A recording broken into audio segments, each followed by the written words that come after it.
Well, folks, happy Friday. It's another Friday feeling, and today, um, talk about feelings around time and quality. I know that in the past I felt pressured for time.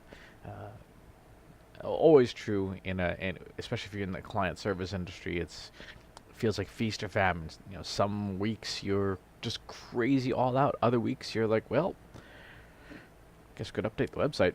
Um, and it's those cycles that make it difficult to plan ahead and difficult to create the best quality content that we could be creating. Um, Especially in those weeks when you're crunched for time, you just feel like, okay, if I can just get this thing off my to-do list, I'll be in good condition. Off we go. But in the era of massive content shock, good enough really isn't good enough anymore. Good enough is not enough to be heard when we are at a point now where I think we ran the math on this recently. There'll be about 100 million news stories in 2018, which is a massive leap up from just 5 years ago. That works out to something like 190 news stories per minute. Now, granted, that's planet-wide, but that's a tremendous amount of news. That is a tremendous amount of competition for the same eyeballs, competition for the same people, and it's tough if our content isn't better than the alternatives. When you think about it, we're not competing with who are direct competitors. I mean, we are. Like if you work at a soda shop or a soda company, other beverage companies are your competitors. But in an era when attention is so scarce, everybody is your competitor. If you're watching this video now, by default, you're not watching another video. So we're all competing for the same amount of attention, which means that our content has to be top notch. And we see this. We see this in the content that's being created out there or not being created. There are a couple of pieces of content that come to mind that I think that we could improve upon. Someone could improve upon and garner the rewards of doing it. This past week, the well-known Kleiner Perkins Caulfield Byers Meeker report, the Mary Meeker's report.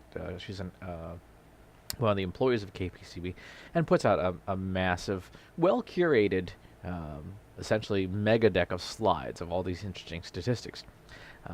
However, there's an interesting bias to that report. My friend Tom Webster at Edison Research pointed out when he looked through the report last year, and it's true again this year, while it is a well-curated landscape view of major trends in digital and the internet, it is heavily biased towards KPCB clients in a blog post, which I'll link up in the show notes. Tom points out that in the digital audio space, they spend a lot of time on Spotify, which is one of their portfolio companies. They spend no time on Pandora, which is Spotify's nearest competitor and not a small company. And to omit that shows a clear bias there. Sitting down this week with some of the folks from a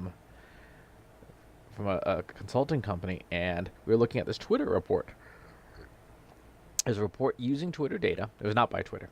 There's a report done by some academic researchers using Twitter data and stock market data to try and find a correlation between the mood of the population in a given area and the impact on the stock market in that area. It's an interesting idea, but when you dig into the report and really read through their methodology and stuff, and you have to have a statistics background to interpret everything that's in it, but it wasn't as thorough as it could be. The methodology, their mathematics were okay, but their data collection and how they pulled data out of Twitter's API was not as robust as it could have been. So that was another case where that wasn't time that somebody ran into. That was lack of capability, lack of having the right tools to be able to pull off a really good report. And Third example from this week, tons and tons of raw data just laying around everywhere. It's astonishing how much data is available for free, licensed for public use, that people just aren't doing anything with. A number of years ago, in some work with IBM, we had positioned this idea of the citizen analyst, somebody who could take a tool like IBM Watson Analytics and public data sets and invest time in creating custom analyses of public data about things that they cared about, causes they cared about, and that never really came to fruition. The tools are good. I mean, IBM Watson Analytics is a fine piece of software. I use it, and it's more that people don't have either the time or the willingness to put in the work to turn that data into analysis and insights. So what does all this mean? Well, it means that there are bountiful opportunities for us, all of us, to take ideas and borrow the idea. Don't borrow the actual content, because that's obviously copyrighted and proprietary, but borrow the idea and execute on it better. So the Meeker report is a compilation of data, right? And almost all of it's publicly available data. Stock filings and other people's research reports that are licensed for fair use, etc. Nothing's stopping any one of us from fixing the biases in that report, creating a bigger, more thorough, more balanced report of the internet landscape, including lots of companies that are not in the KPCB portfolio. With the stock market idea with Twitter data, there's an opportunity there to improve the methodology, improve the data collection, and redo that research, but with the best tools available. I remember one of the things I was looking at in that report was they were using a really, really old sentiment library. I was like, there are much better ones available now. Watson Natural Language Understanding would be one. If you don't want to pay for it, you can even use like the 2015 vintage NRC library. And then the third thing is all this data. There's so much of it laying around, and I think this is where the blue ocean or green fields or white space or whatever analogy you wanna use, there is a tremendous opportunity to turn all the data that's out there that no one's really done a great in-depth analysis of into interesting content that supports different verticals and things like that.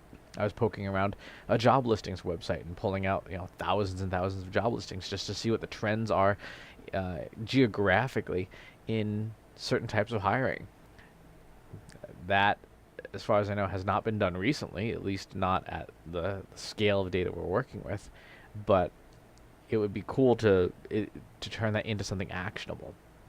So I feel like we collectively could all be doing better with the data we have, with the analysis, the quality of analysis we do, and with the insights we generate. And like I said, it's not that what's out there is bad, but it's not as good as it could be. And for the folks who are willing to put in the time and the effort and the creativity and just the elbow grease on it, you have the opportunity to dominate in your vertical, in your content marketing space with some of this data. So that's today's Friday feeling. Very introspective on the state of data, data storytelling. I look forward to seeing what you create. Thanks for watching. As always, please subscribe to the YouTube channel and to the email newsletter. I'll talk to you soon. Take care. If you want help with your company's data and analytics, visit braintrustinsights.com today and let us know how we can help you.